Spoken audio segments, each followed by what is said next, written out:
ओम श्री गुरुभ्यो नमः। हरिः ओम।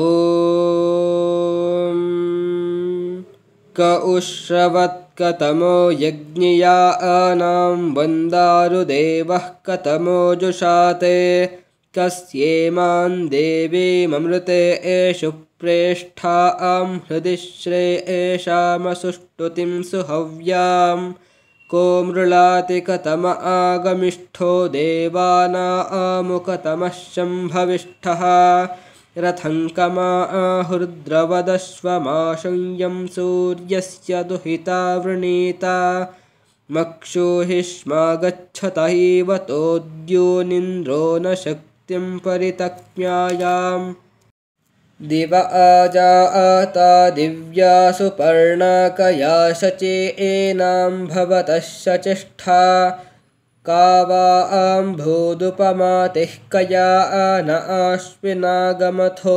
हूयमाना को वा महश्चित्यजसो अभीक उरुष्यतं माध्वेदस्रा न ऊते उरुवामृतः परिनक्षति द्यामायत्समुद्रादभिवर्तते वां मध्वा आमाध्वे मधुवां पृषायन् यत्से एं वां पृक्षो भुरजन्तपक्वाः सिन्धुर्हवां रसया असिञ्चदश्वान् घृणावयो रुषासः परिग्मन्न तदोषु वा अमजिरञ्चेति यानं येन पति भवतः सूर्याया आह इहेह यद्वां समनापपृक्षे सेयमस्मे सुमतिर्वा अजरत्ना उरुष्यतञ्जरितारं युवं हर्षितः कामो